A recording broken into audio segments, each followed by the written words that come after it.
The open sacral is selling stop. Stop. The open sacral makes money by telling the sacral when to quit. Think about my open sacral and its pitch to generators. Think about it. I tell them to quit being slaves in order to become builders. I tell them to quit living their lives the way they've been living it. In other words, I go directly to the way in which their not self operates. And I go directly to the basic problem of the generator, which is quitting. And I take advantage of the fact that they're always ready to quit, and I try to sell them quitting to go into something more productive. Now think about that.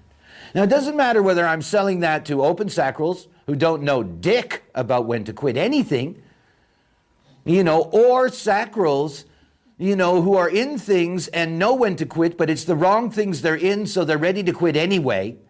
It doesn't matter. I sell quitting. Quit being stupid. Quit being not self. Quit being idiots. Quit it now. Quit being mundane. Quit being non-mythology. Quit being all that stuff and become something else. What a pitch. Isn't that wonderful? What a pitch. So think about it. Please understand that the wisdom you derive out of transcending conditioning, and remember something, you only transcend conditioning when you do not allow your mind to make decisions for you. Your mind only makes decisions based on the not self. Whether you're living your design or not, your mind will always try to make decisions based on the not self. My mind this morning was operating entirely out of my not self. It always does, it always will. So my mind expressing my open emotional system was saying, come on, let's avoid all this. Why bother? Just avoid it. It's okay. It's okay. It's a Zen lesson for them. I'm not always available anymore. There goes my mind, running along on its track. It goes to my open sacral and says, you've had enough, haven't you? You've quit. So quit. Enough is enough is enough. You told them how to do it. Leave them alone now. Let them enjoy Ibiza. It's a nice day.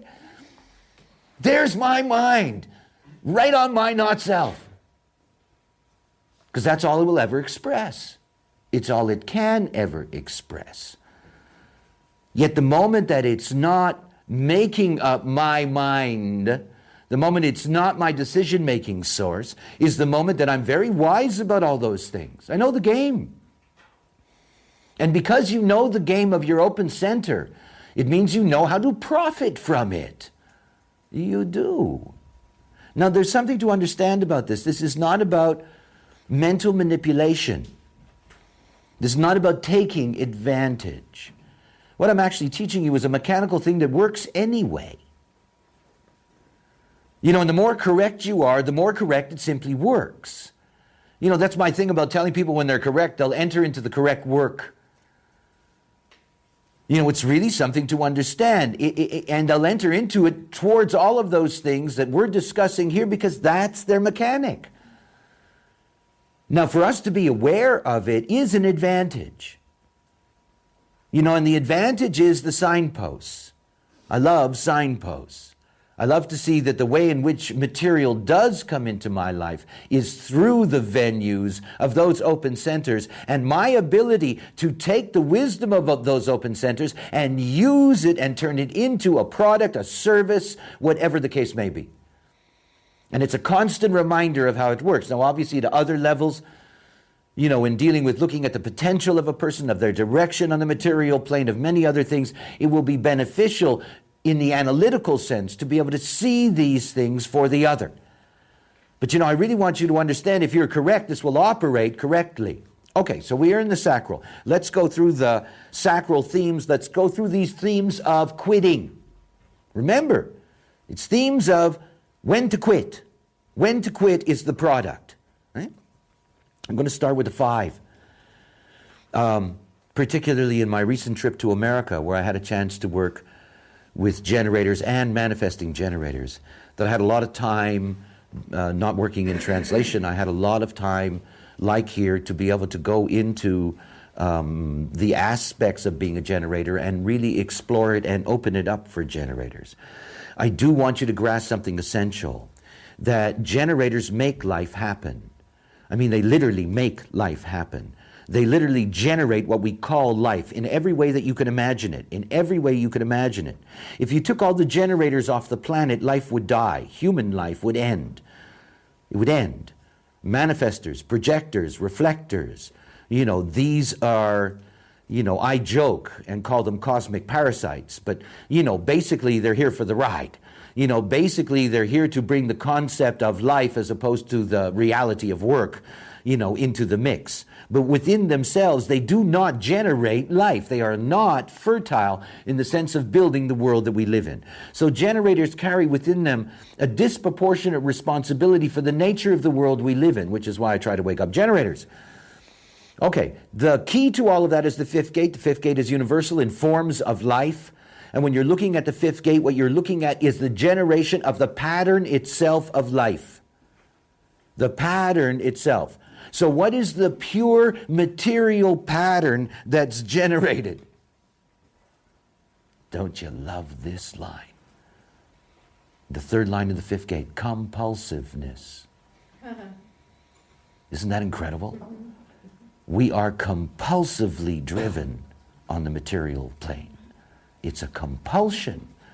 It's a compulsion. Think about that. Why do you think it drives people crazy? It's a compulsion. The fear engendered by the sense of helplessness, resulting in unnecessary stress and activity. That's the pattern of the material plane. And look at the key, because the key reveals its mysticism. The fear engendered by the sense of helplessness. Oh God, that's all I teach you, is that we are helpless. And look what happens to you when you're helpless. You no longer fit into the material pattern. You don't. And you lose your fear. It's gone. And there goes the stress out the window. And yet at the same time, please understand, you're still in the flow. And this is, after all, the generative force that creates within us the love of humanity as a collective force. When I started this, I said how difficult it was for me, in a sense, to teach this, because this is all about profiting through the not-self. Attracting the not-self. But yet at the same time, that's what I'm a master of. After all, I met all of you as not-self. This is our world. We have to reach the not-self. We are going to function in this way. But please understand the root pattern of materialism. That the only way the material plane can be transformed is when generators with the fifth gate wake up. When they're all helpless without fear. When they're all helpless without fear, the compulsion of the material plane will disappear. Oh, that's a really nice dream. Yeah. Keep your boots on. Whenever we're looking at the sacral center, it's best to look at the sacral center in terms of its streams, its movement. When you look at the sacral and you look at its root direction, that is its format quality. We looked yesterday at the 52nd gate, keeping still mountain. Here we're looking at the 9th gate, taming power, the small. It's one of the things to understand is that the compulsion is fed by details. It's fed by details. As a matter of fact, the more details you have, the more stress you have. I'm so glad there's a human design standards board. Detail. The more and more detail you have in the logical realm, the more fear that is engendered, because the more possibilities of breakdown in the future are visible. It's just a reality. When you're looking at the ninth gate, you're looking at, the magic of mutation. It's one of my favorite lines. It's the third line of the 9. It's the straw that breaks the camel's back. Ah, Lord, isn't that the way? The straw that breaks the camel's back, the overlooked minor element that always predetermines failure. Always. But when we understand the nature of the third line, we know that failure is not the end of something. Bonds made and broken, bonds made and broken, bonds made and broken. It's one of my favorite characters in Capitalism is Zeckendorf. Very strange guy. And he's the guy that gave the land that the United Nations is built on.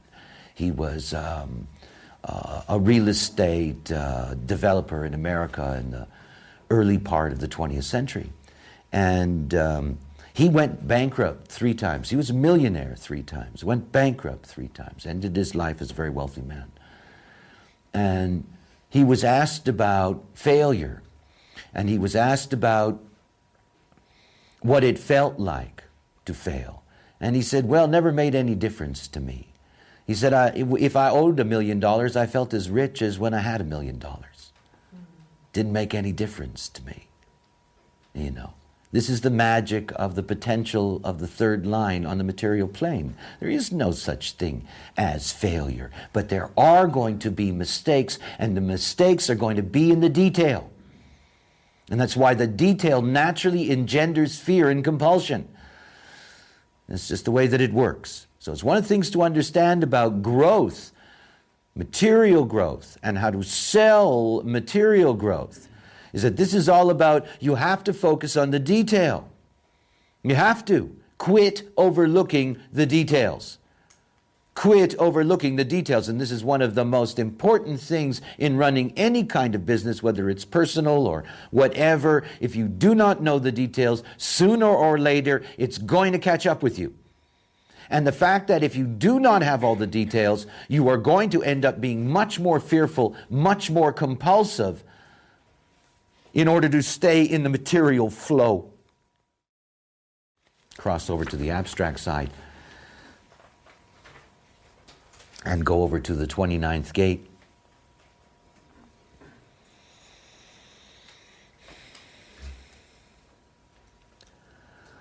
It was one of the first gates I used to make jokes about. The gate of saying yes. Can I borrow your life? Yes. Can I take your money? Yes. Can I fuck you up? Yes. Can I betray you? Yes. Can I cheat you? Yes. Blah, blah, blah.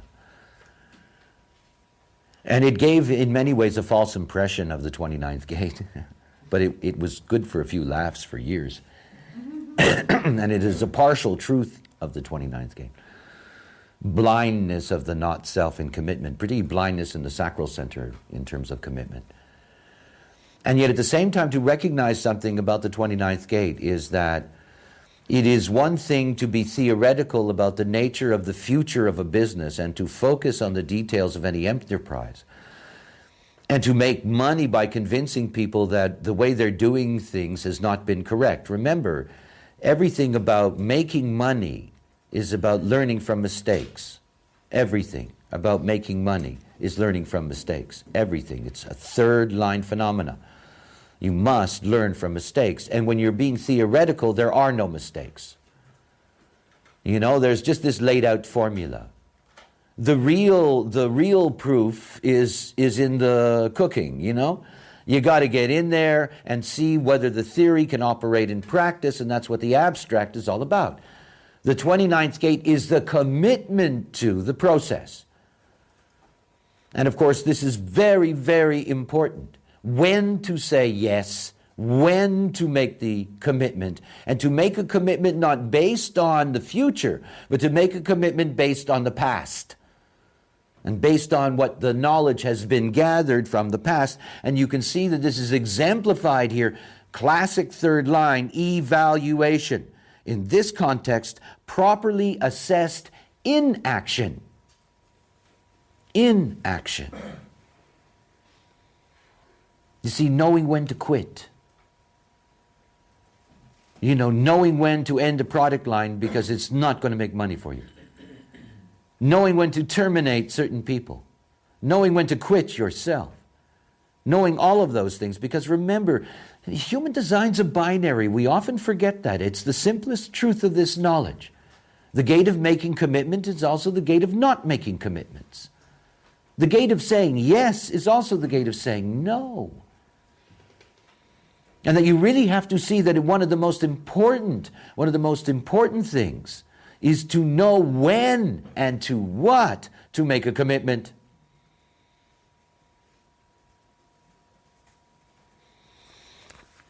When you look at the format energy that drives this,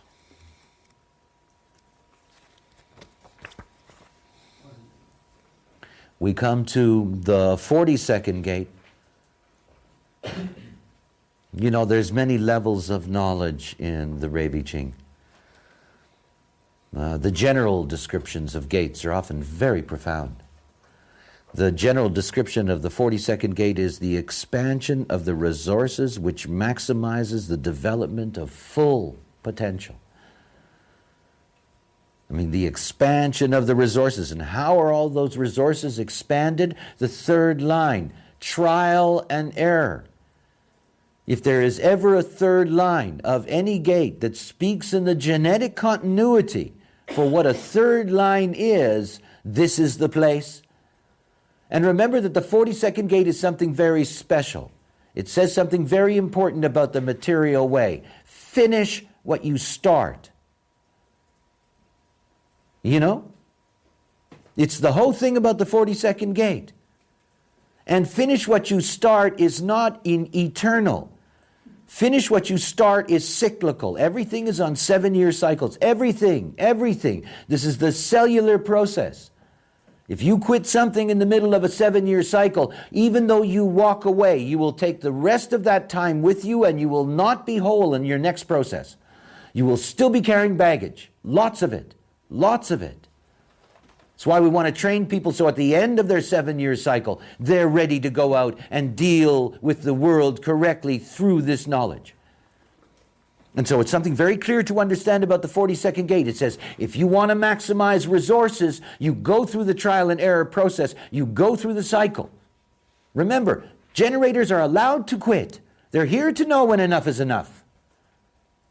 But you can only know when enough is enough at the end of a cycle. I used to describe to people that when you look inside of your body, imagine inside of your body is a city. And in that city, people live in certain places. Your children, your parents, you know, they live very close to you in that city. They all have houses. Those houses are never for rent. They're never for sale.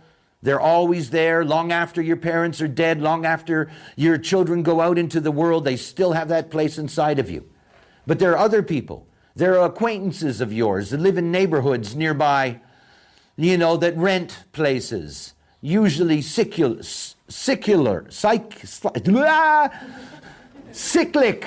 involvement. And then there's people that live in apartment complexes deep in the suburbs. The person at the supermarket that you see every day, the person that you see at the gas station that you pay, you know, and on and on and on. Now I want to tell you something. When somebody steps out of your life, you have an acquaintance, a friend of yours. You have a big fight with a friend of yours. You tell them, this is it, it's over, go to hell, go away. You know, you've known them 2 years. For 5 more years, they're going to live inside of you.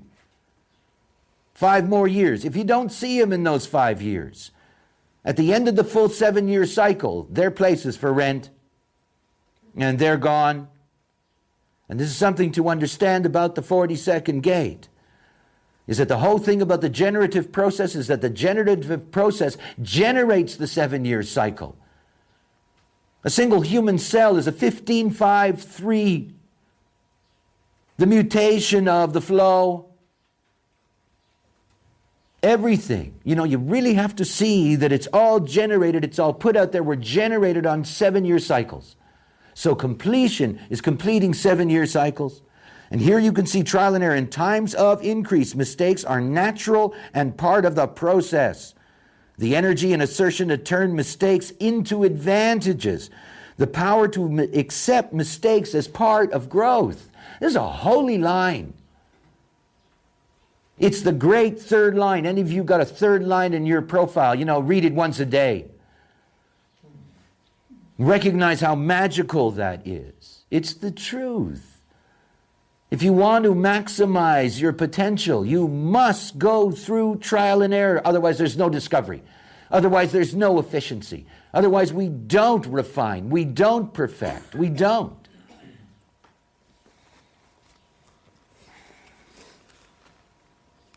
Thirty-fourth gate. Busy, busy, busy, busy, busy, busy, busy. Busy, busy, busy, busy, busy. Look, the 34th gate doesn't want to be in business. We're into integration here. The 34th gate does not want to be in business. The 34th gate wants to kill the weak and eat them.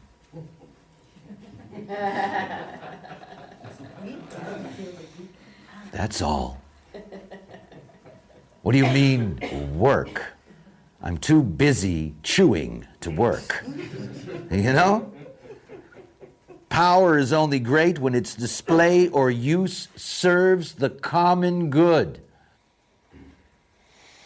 May all the dictators read that line. Right? Power is only great. It's only great. It's only great when it's used for the common good. And it's one of the things that underlines the nature of the material way.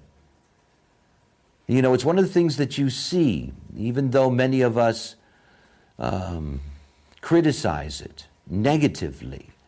The reality is that one of the oddest byproducts of rampant capitalism is rampant philanthropy. Have you ever noticed? Ted Turner, the guy that built CNN, gave $1 billion to the UN for children. And it's like, there's this interesting dichotomy there.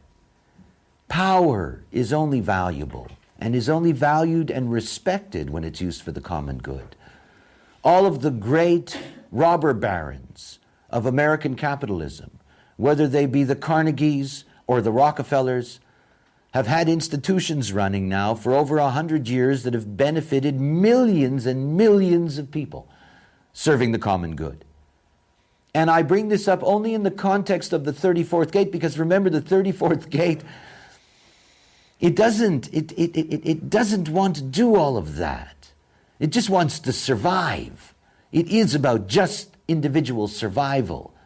And yet at the same time, the very power to survive, this driving force of busyness, that it can only be valuable if it serves the common good. In other words, herein lies the source of what we call philanthropy, of, truly caring in some way for others through your power. The third line tells it all, machismo. It's the line of machismo, indiscriminate display of power. We have seen that the caste system changed radically with the invention of money. Radically.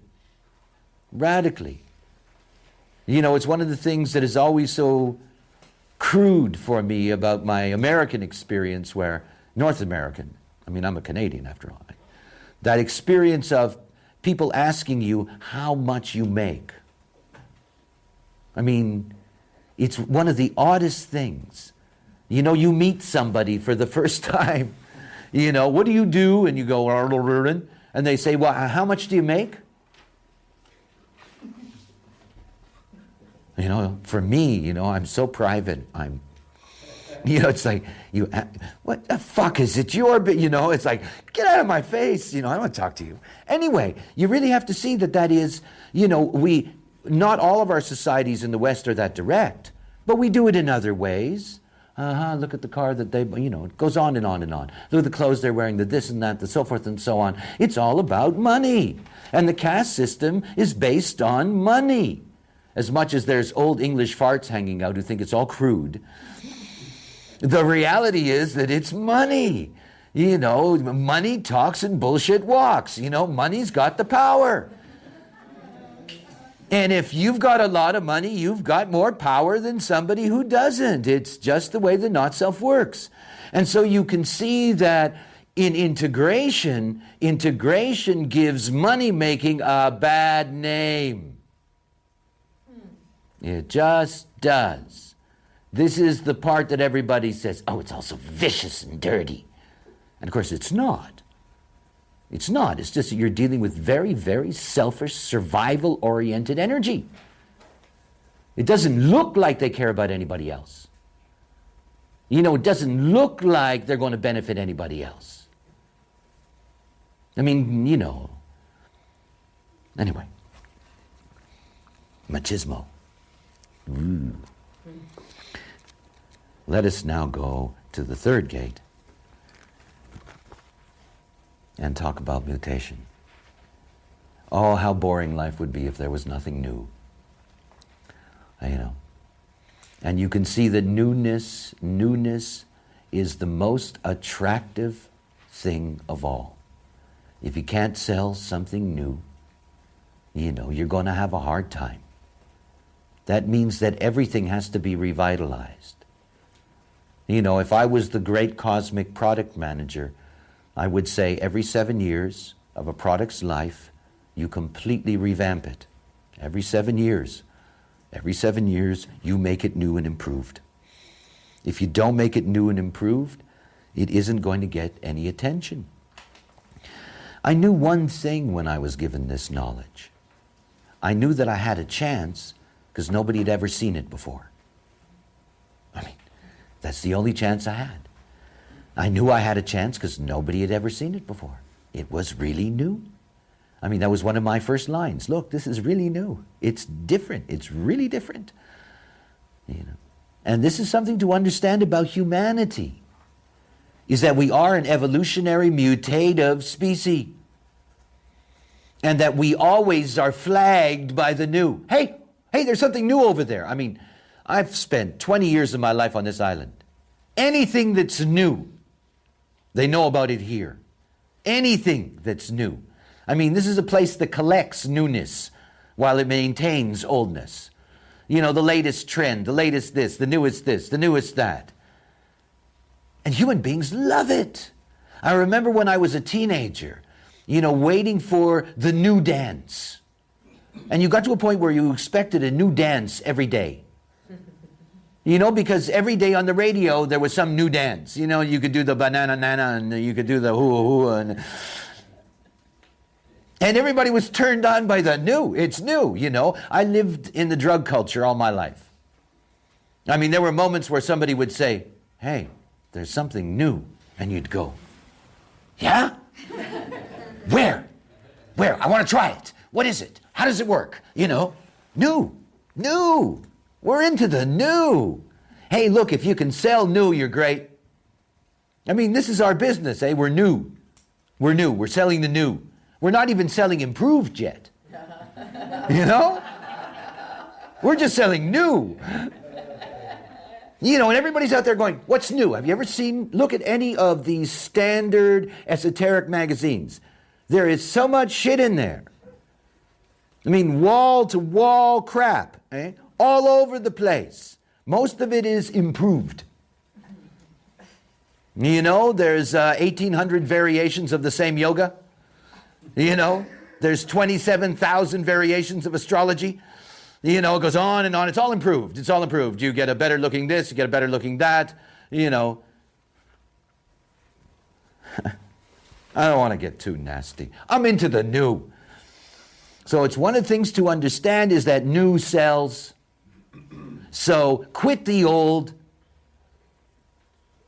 and join the new. Okay?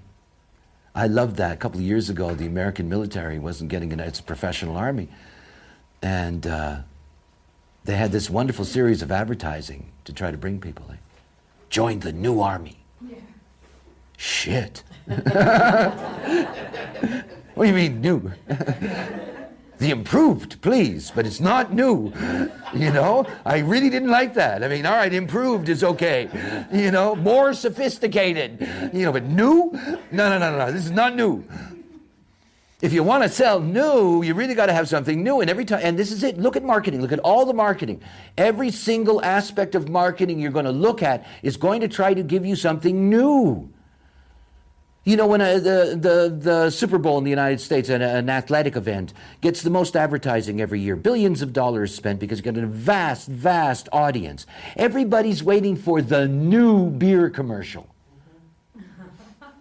What an insanity.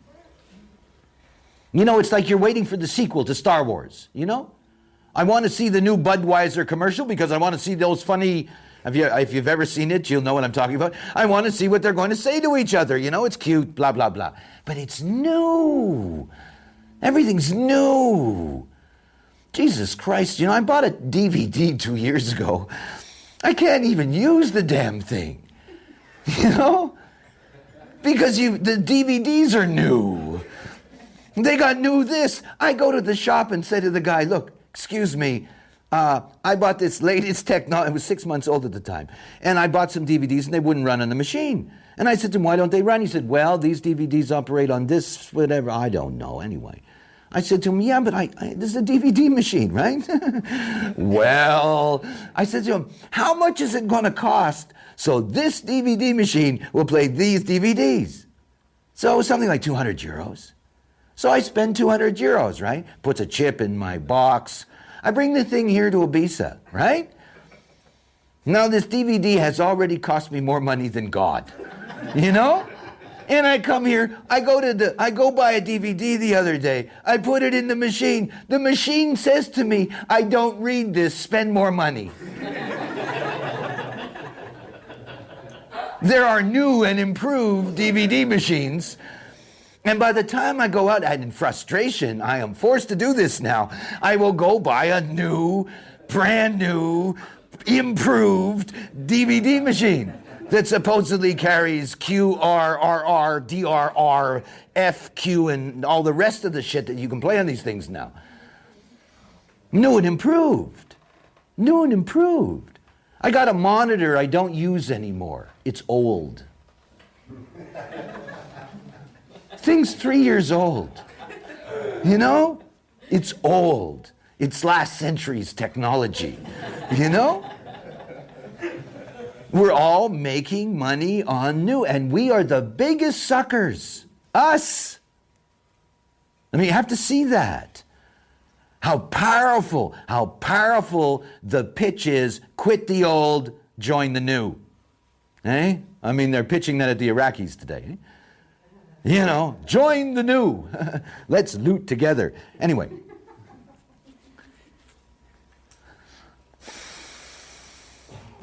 The point of the third line of the three is survival.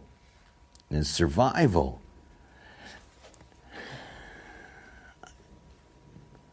I grew up in a real capitalist environment. I've always understood this world. And when I woke up and I had the human design system and I recognized that this was something that was new, that's only half of the equation. New is automatically attractive. But it's one thing to have an attractive product, it's another thing if it works. If it works. You know, and this is the most incredible thing about the mutative process. You know, you can always get people's interest. We have that with products all the time. You know, there's a rush on a product, PDAs, you know? You get this incredible rush on these products, you know, because they're really new and they're different. And then there's this real drop-off if they don't fulfill their promise of being new and valuable and useful and so forth and so on. So one of the things to recognize about the difficulty at the beginning when you're trying to attract with the new is the survivability. The ability to recognize and distinguish between fertile and sterile in their various manifestations. You know, in reproduction, this is about choosing the right mate. You know, this is about knowing what's new and what's survivable. No sense backing a mutation that won't make it. You know? If you're backing a mutation that's going to make it, you're going to have an extraordinary material experience because the new is attractive. And after all, I can remember when computers were new.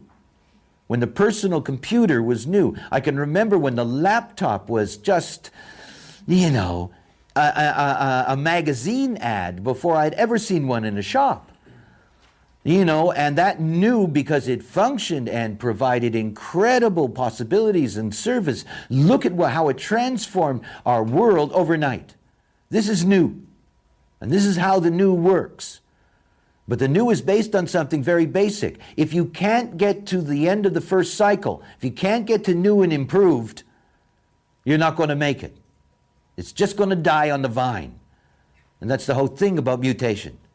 You know, mutation has to have survivability, and remember, because it's an individual process, we've learned that in the pressure of the individual process, you cannot do it alone. You need those that are going to fight with you. You need those that are going to work with you in that process.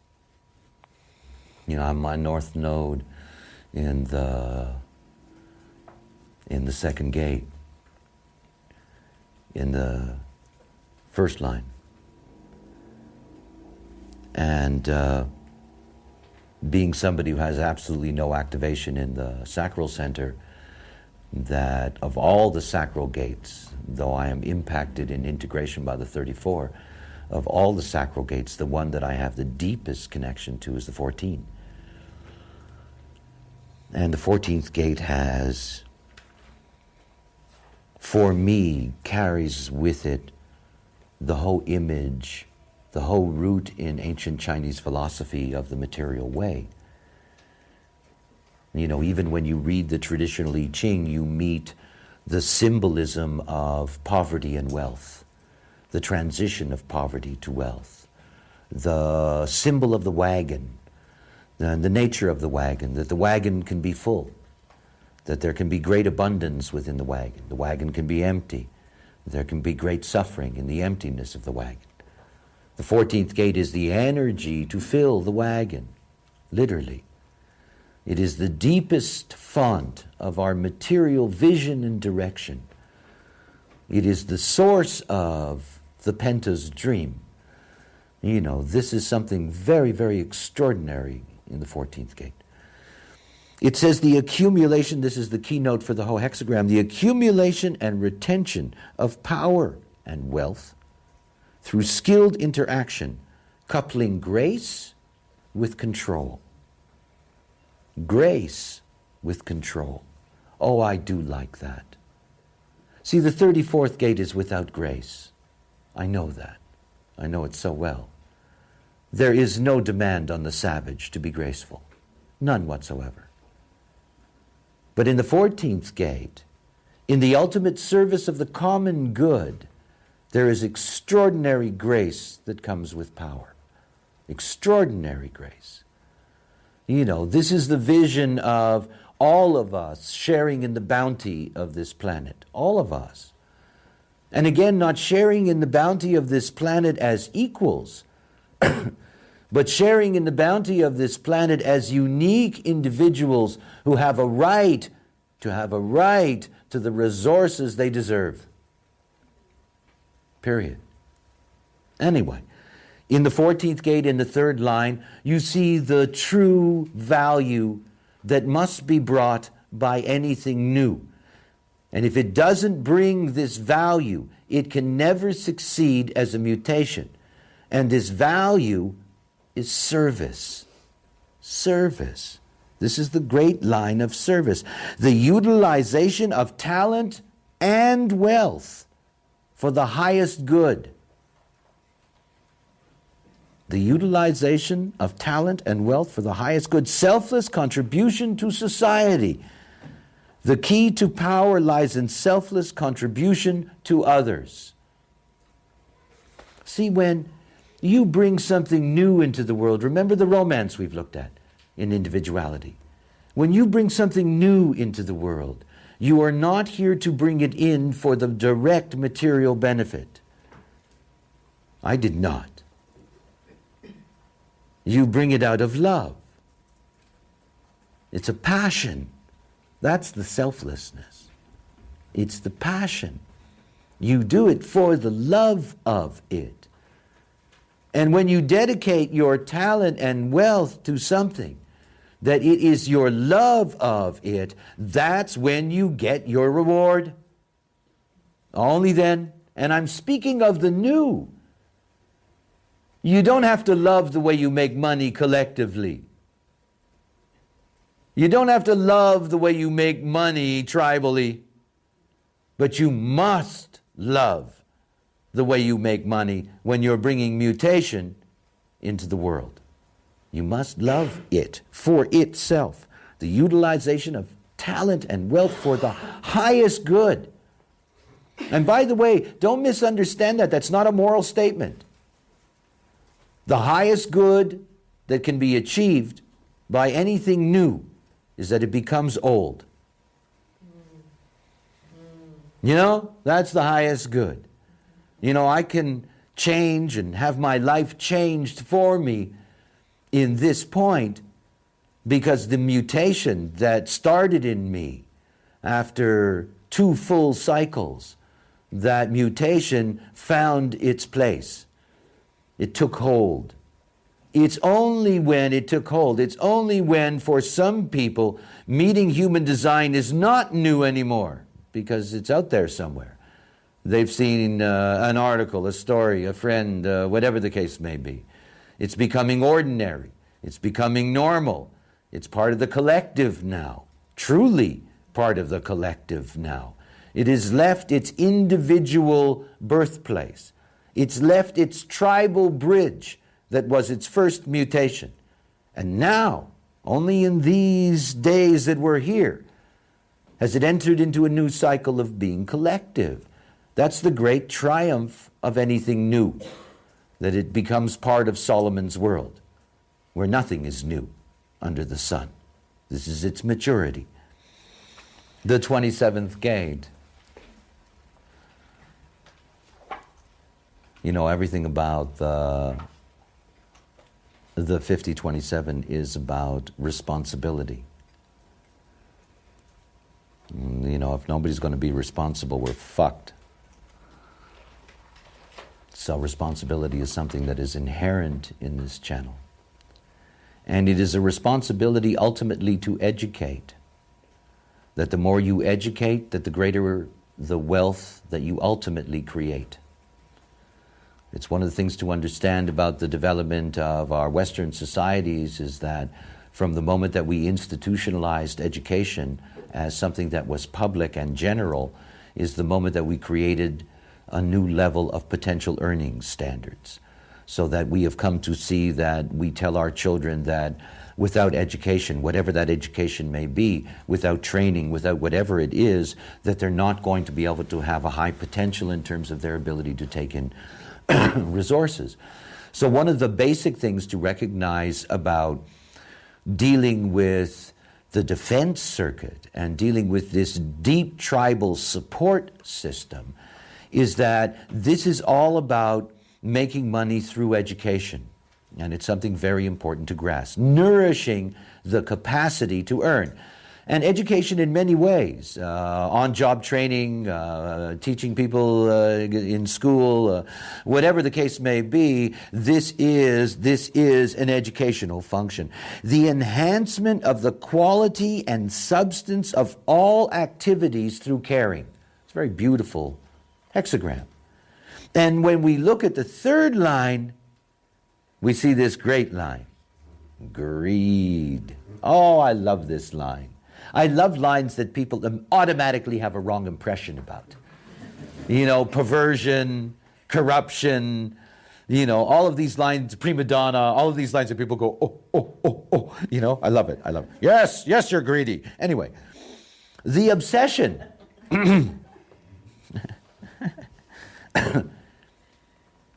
There's an insider joke here. This is the only line of psychology. 27.3.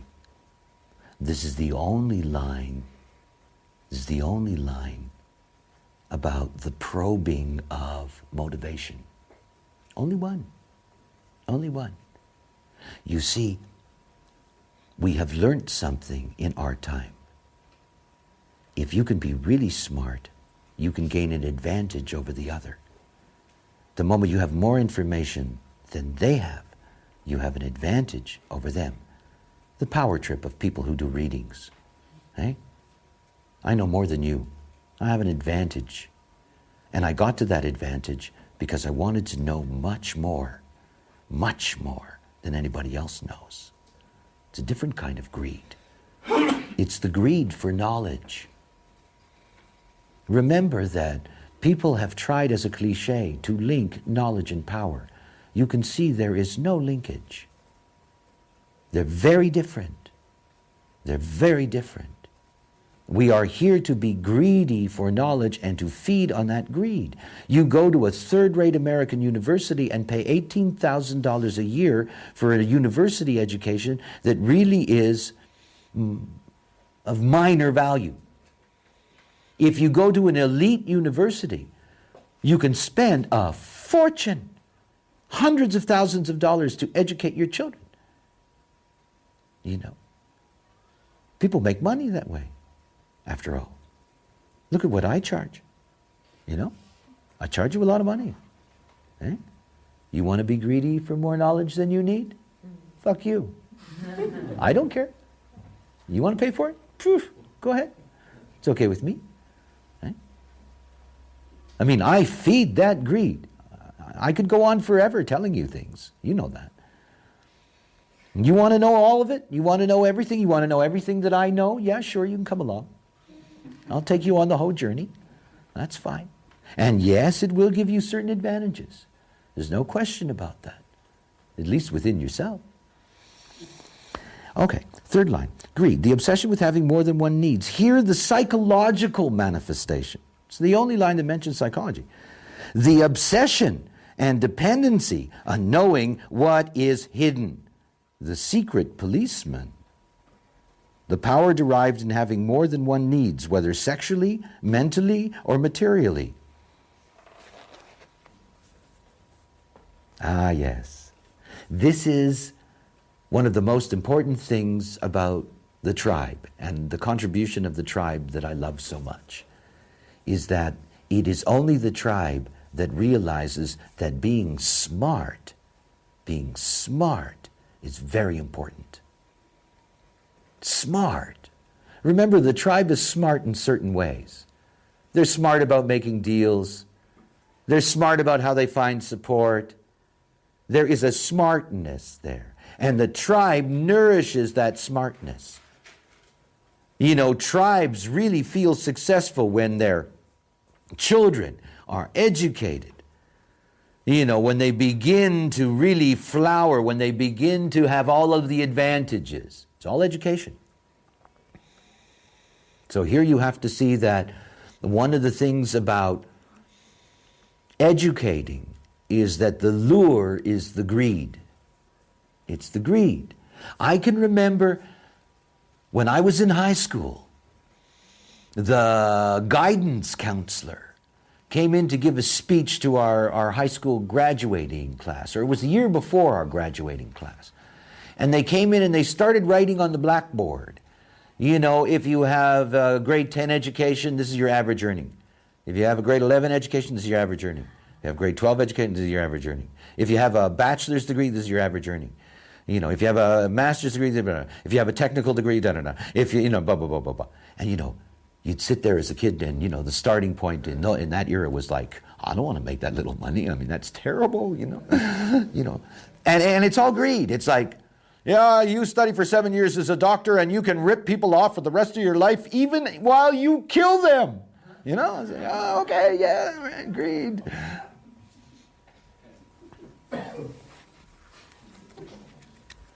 You know, the tribe operates out of intimacy.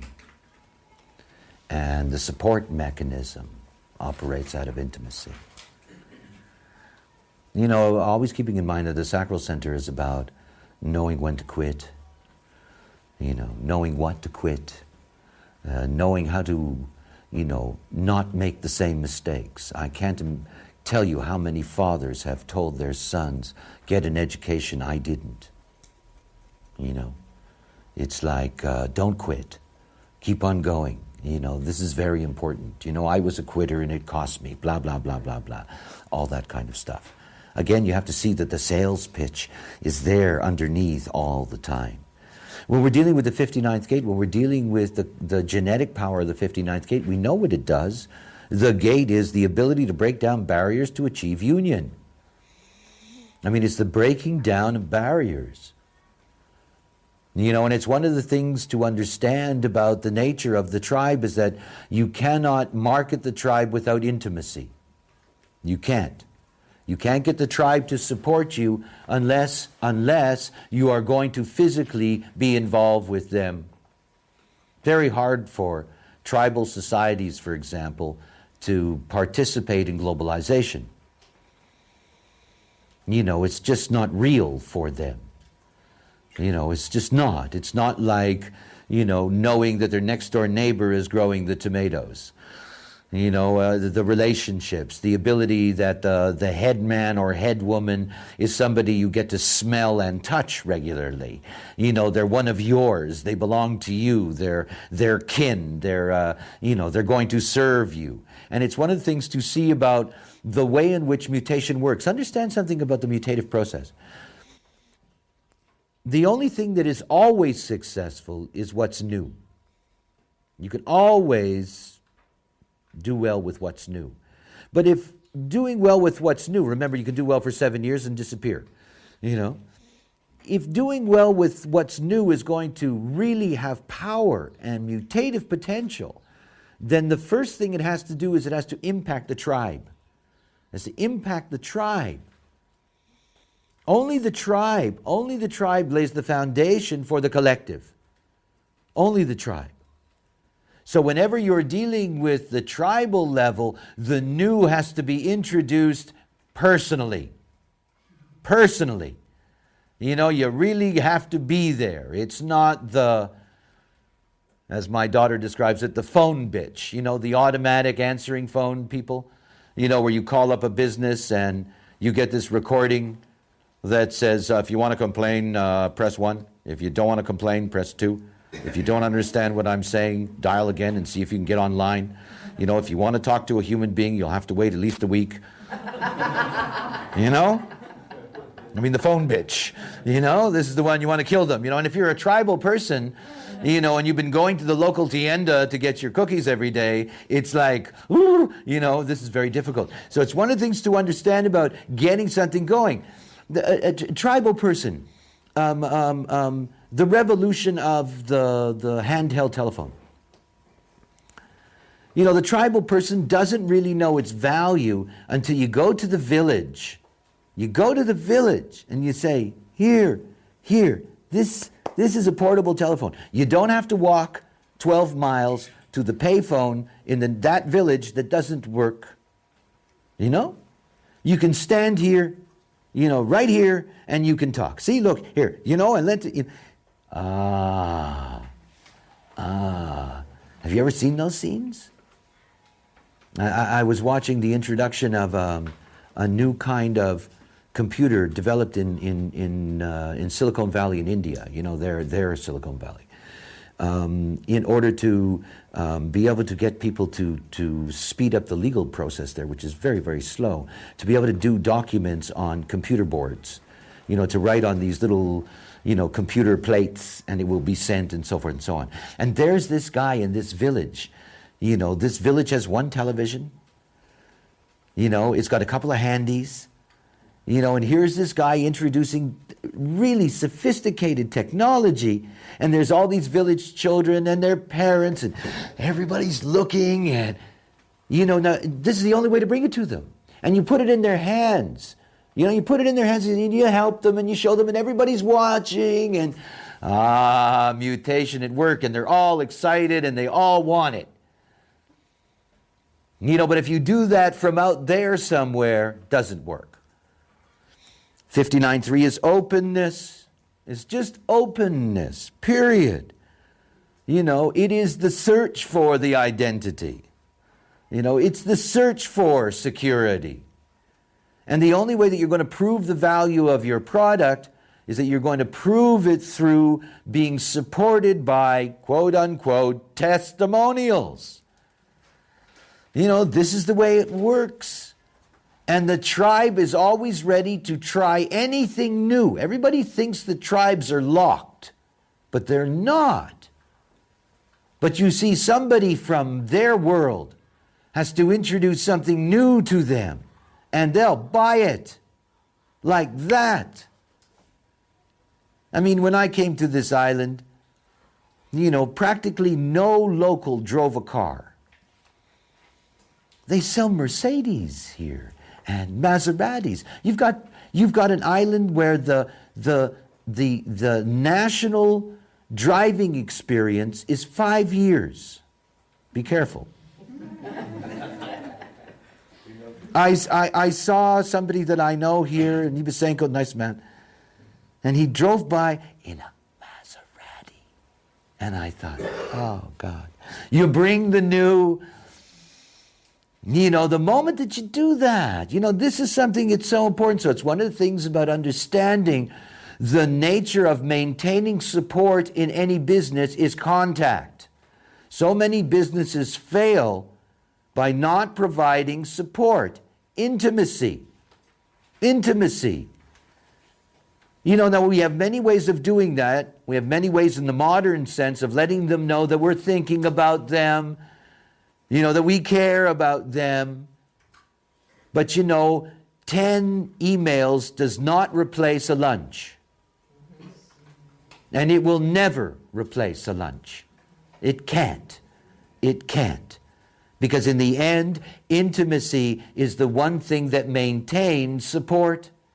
It just does. Now can I get out of the goddamn sacral? Are you going to let me go now? Good. All right, the G Center. We know that the strategy of the undefined G Center. And remember something. Let's be very simple. Products have an identity. All inanimate things do. And services are always represented by identities. And that the G Center is about bringing direction and love. Now, that's a lot of selling. You know? I mean, there's many, many things you can sell. So what I would like to do is that I'd like to sell love first. Let's sell the love of humanity. Isn't that nice? 15th gate. And how do you sell the love of humanity? You sell it through, have you ever looked at the third line? Ego inflation. Oh, come on, that's really funny. How do you sell humanity? You inflate their egos. Oh, you look like $1 million in this makeup, honey. You know? Oh, you smell like a queen, you know? Ego inflation. Oh, you've never looked so good. Can I sell you some insurance?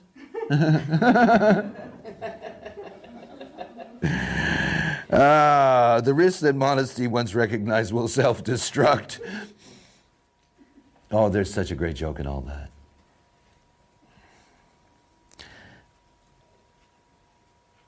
Anybody that knows anything about the stock market knows that stock markets are based on exploding bubbles. I mean, boom and bust is one of the most natural things. It's like being born and dying. I mean, boom and bust is just